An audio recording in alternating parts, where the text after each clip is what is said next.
दोस्तों सब्सक्राइब करें और इस बेल आइकन को दबाएं और पाएं वीडियो सबसे पहले। मैं भारत को भारतीयता की मान्यता के आधार पर फिर से खड़ा करना चाहता हूं, उस काम में लगा हूं। महर्षि भागवत कहते हैं कि जिंदगी में 85% बीमारियों को हर व्यक्ति स्वयं ठीक कर सकता है। तो अब तक जो मैं बात कर रहा था कल तक, वो 85% वाला हिस्सा था। इसमें से आपको कोई भी बात ऐसी नहीं लगी होगी जो किसी विशेषज्ञ की मदद से करनी पड़े। अब तक मैंने जितना भी आपको बताया है वो सब इतनी सरल और सहज बातें हैं जो आप स्वयं कर सकते हैं। आज मैं आपको 15% वाले हिस्से की बात करूंगा। जो बचा हुआ 15% हिस्सा है जिसमें किसी विशेषज्ञ की जरूरत है, वो वाली बात आपसे शुरू करूंगा। लेकिन आज आप महसूस करेंगे व्याख्यान खत्म होने के बाद कि अरे ये 15% भी हम कर सकते हैं। भागवत जी की यही खूबी है, वो ये मानते हैं कि दुनिया का हर व्यक्ति विशेषज्ञ हो सकता है। और वो ये भी एक जगह लिखते हैं कि मैं अकेला भागवत नहीं, मेरे बाद और भी हो सकते हैं। वो ये कहते हैं कि जो व्यक्ति भी अपने शरीर का सूक्ष्म अवलोकन कर सके, ऑब्जर्वेशन सूक्ष्म माइक्रो लेवल पे, वो सभी विशेषज्ञ हो सकते हैं। तो विशेषज्ञ चिकित्सा के स्तर पर आज मैं उनका एक अध्याय आपके सामने लेता हूं। ऐसे उन्होंने लगभग 40 से ज्यादा अध्याय लिखे हैं, उसमें से एक मैं शुरू करता हूं। भागवत जी ये कहते हैं कि जब विशेषज्ञ चिकित्सा की बात आए, गंभीर रोग जैसे कैंसर है, डायबिटीज है, अर्थराइटिस है, तो इसमें वो कहते हैं कि भगवान ने, प्रकृति ने ऐसी व्यवस्था बनाई है कि विशेष गंभीर रोगों की चिकित्सा भी आप बहुत आसानी से, सहजता से कर सके। उसमें से उन्होंने एक जगह लिखा है कि इस पूरे ब्रह्मांड में, पूरी प्रकृति में ऐसी कई चीजें हैं जो एक साथ वात, पित्त और कफ तीनों को ठीक करने की शक्ति रखती है, एक साथ। बहुत कम चीजें ऐसी हैं प्रकृति में जो वात, पित्त, कफ तीनों को एक साथ ठीक रखें। कुछ चीजें ऐसी हैं जो वात को अच्छा रखेंगी, कुछ चीजें ऐसी हैं जो पित्त को अच्छा रखेंगी, कुछ चीजें ऐसी हैं जो कफ को अच्छा रखेंगी। वात को अच्छा रखने वाली सबसे अच्छी चीज जो आपके घर में है वो है तेल।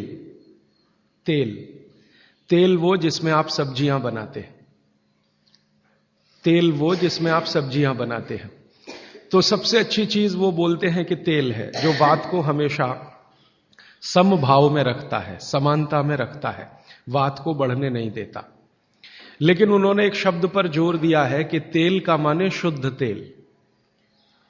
अब ये शुद्ध तेल उन्होंने लिखा 3500 साल पहले। आज के विश्लेषण में अगर हम ध्यान दें तो शुद्ध तेल का माने तेल की घानी से निकाला हुआ सीधा सीधा तेल, बिना कुछ मिलाए हुए सीधा सीधा तेल, कोई भी मशीन से निकाला हुआ सीधा सीधा तेल, उसमें कुछ नहीं मिलाया, मतलब नॉन रिफाइंड तेल। नॉन रिफाइंड तेल। अगर आप तेल खा रहे हैं तो भागवत जी का निवेदन है कि आप तेल शुद्ध खाइए, माने रिफाइंड तेल मत खाइए, डबल रिफाइंड तेल मत खाइए।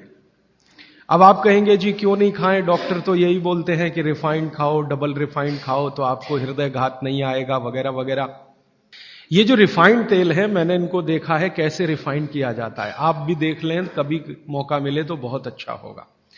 किसी भी तेल को रिफाइंड करने में 6 से 7 केमिकल इस्तेमाल होते हैं और डबल रिफाइंड करने में 12 से 13 केमिकल इस्तेमाल होते हैं। वो सब केमिकल मनुष्य के द्वारा बनाए गए हैं प्रयोगशाला में। भगवान का बनाया हुआ एक भी केमिकल तेल को रिफाइंड नहीं कर सकता। भगवान का बनाया हुआ माने प्रकृति का दिया हुआ, जिसको आप अंग्रेजी में कहते हैं ऑर्गेनिक। ऑर्गेनिक एक भी केमिकल नहीं है जो तेल को साफ कर सके, एक भी केमिकल दुनिया में नहीं है। जितने भी केमिकल तेल को साफ करने के लिए उपयोग किए जाते हैं वो सब इनऑर्गेनिक है, और इनऑर्गेनिक केमिकल ही दुनिया में जहर बनाते हैं और उनका कॉम्बिनेशन जहर की तरफ ही लेके जाता है।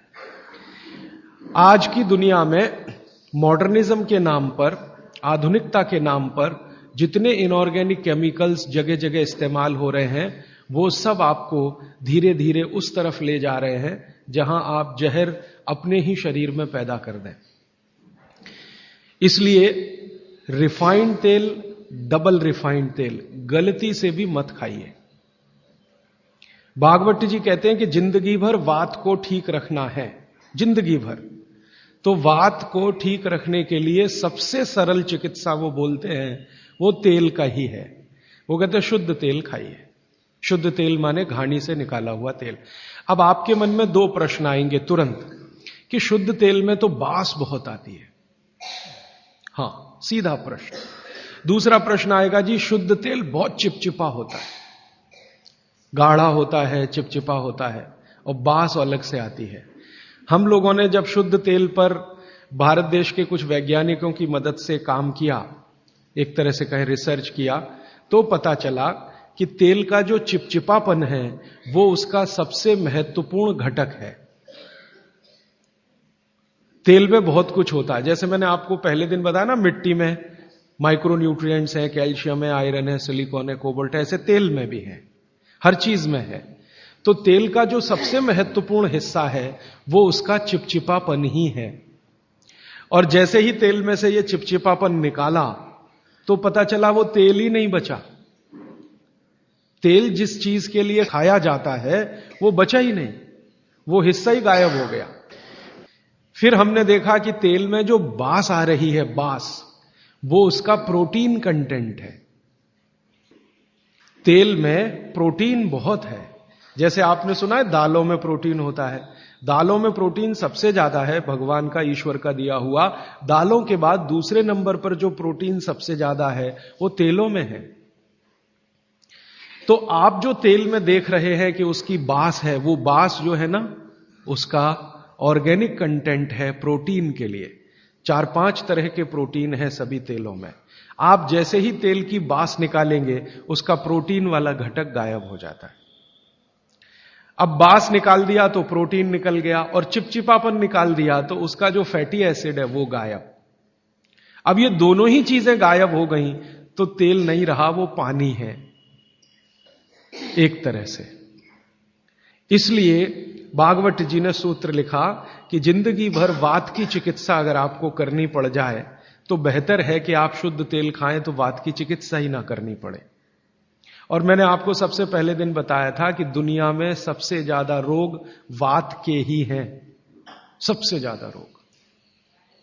ये घुटने दुखना से लेकर कमर दुखना, हड्डियों में दर्द, ये वात के तो रोग है ही। सबसे खतरनाक वात का रोग है हार्ट अटैक, हृदयघात। सबसे खतरनाक बात का रोग है पैरालिसिस। सबसे खतरनाक बात का रोग है ब्रेन का डैमेज हो जाना। तो ये खराब से खराब जो रोग आपकी जिंदगी में है, इनमें वात के खत्म हो जाने की या वात के पूरी तरह से बिगड़ जाने की भूमिका सबसे बड़ी है। दोस्तों, सबसे पहले तो चैनल सब्सक्राइब करें, फिर लाइक, कमेंट और शेयर करें। और हाँ, हमारा एंड्रॉयड ऐप डाउनलोड करना ना भूलें।